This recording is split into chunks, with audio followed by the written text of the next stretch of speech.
Would everyone please settle down so we can continue? So you had a close relationship with Michelle Santos. Is that correct? Yes. She taught you how to read. She kept you out of jail. She changed your life. Those are your words. Yes. So it's not surprising that you would fall in love with her after all these things she's done for you, is it? I never said that I was in love. You didn't have to. Objections. Counsel is now asking questions and answering them as well. Sustained. Please refrain from editorializing. I'm sorry, Your Honor.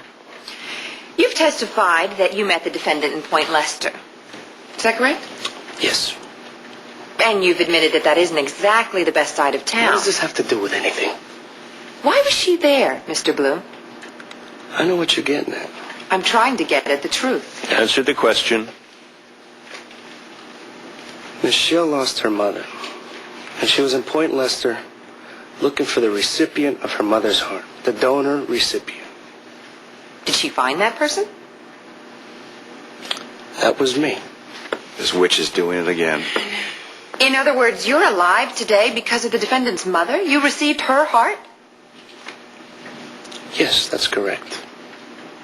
I imagine that could create an intense personal bond between two people. Did you and Michelle discuss this a lot? Yes, we did.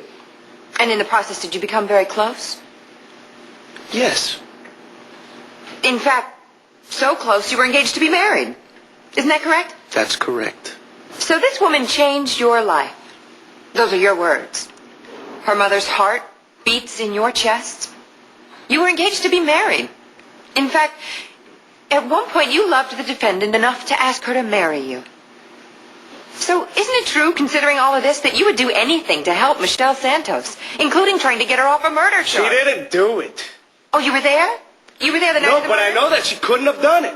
Oh, she couldn't do it because what? She couldn't commit murder? It isn't in her? Well, you have to admit that she can kill. I mean, at least in the case of Mick Santos. Objection. References to that case, it's not admissible. Sustained. Watch it, Miss Wolf. Yes, Your Honor. All right, Mr. Blue. Tell me this.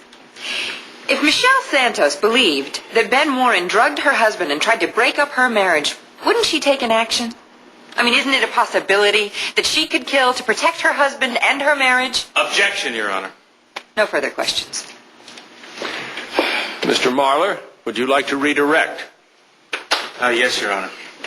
In all the time that you have known her, have you ever seen anything in Michelle Bauer's character that would lead you to believe that she was capable of murdering Ben Warren or anybody else? No. Thank you. Are you in love with Michelle? There was a time when I thought I was in love with her, and there was a time I thought I was going to marry her. But we were kids. We were young. And now? Michelle and I are close, but no, I am not in love with her. Actually, I feel very lucky to have found Drew Jacobs, which I am engaged to be married to her. I love her from the bottom of my heart. And Drew Jacobs is the daughter of the man that was killed. And she believes that Michelle is innocent. Objection, Your Honor. Thank you, Your Honor. No further questions. I'm going to ask the jury to disregard the last part of that answer. You may step down, Mr. Blue. Mr. Marler, are you ready to call your next witness? Yes, Your Honor. The defense calls to the stand Dr. Peter Webster. Who's Dr. Webster? I don't know. I have no idea. Is that someone you work with? No, I never heard of him. I don't know what's going on.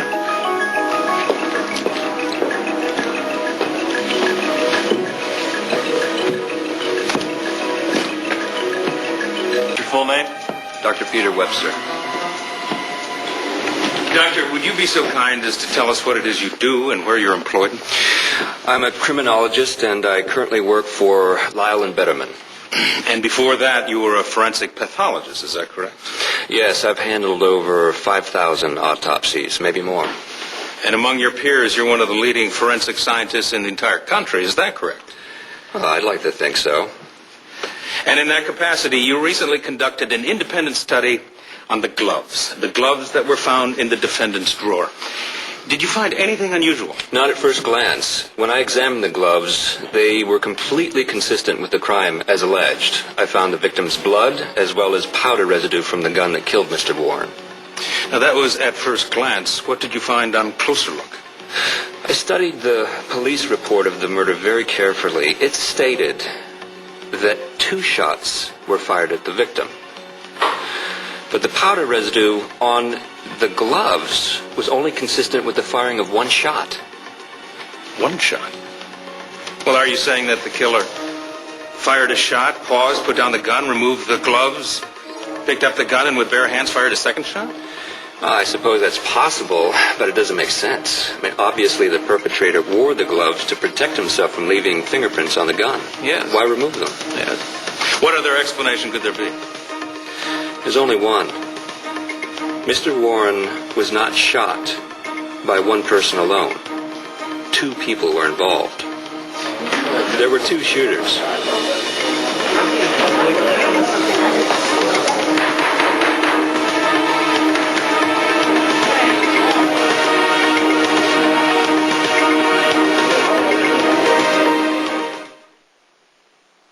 Dr. Webster, the prosecution has clearly and repeatedly stated that Ben Warren was murdered by 1 person in the following scenario. A shot was fired, and Mr. Warren, wounded, crawled across the floor, whereupon he was shot a second time at close range. Now, this is what the district attorney said, and she said it could not possibly happen any other way. I know the prosecution's theory, but the fact is it just does not track with reality, not when you examine the evidence. And in your expert examination of this evidence, whoever it is who wore the gloves fired 1 shot? And somebody else fired the other. And somebody else fired the other. Now then, with this in mind, it is certainly possible that my client did not fire that second shot, the shot that killed Ben Warren. Of course, absolutely. And in your expert opinion, this murder could not possibly have taken place the way the prosecution is describing it. Is that correct? That is correct. And, Doctor, that is what we call reasonable doubt, isn't it? Yes, it is. Thank you. Your Honor, I'd like to request a short recess. Very well. We'll reconvene in 15 minutes. Where did you find this guy? Why didn't you tell me about him? Well, I found him, and I didn't want to get your hopes up. That was huge, Ross. Do you know how big that was? Good job. Thank you. I told you things were going to go our way.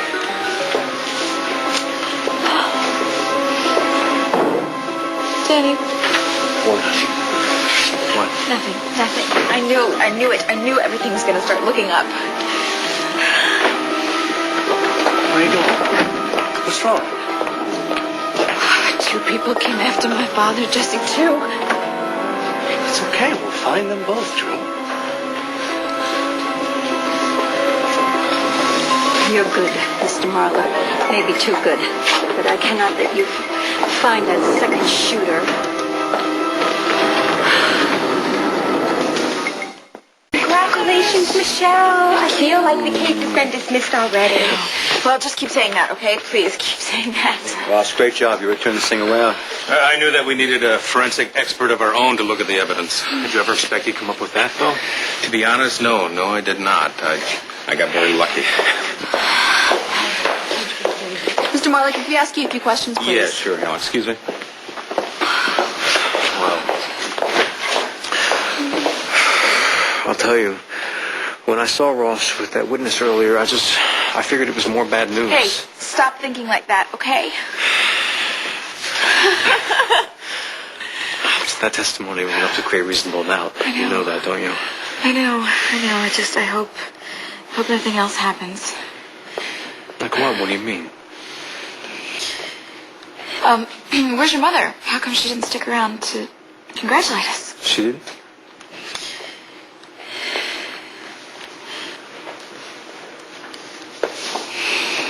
I think we can all agree that tonight was a huge victory for the defense. Yes, but the victory I'm looking forward to is when the jury comes out of deliberations and declares my client not guilty. Do you think they will? Oh, absolutely I do. My client is innocent.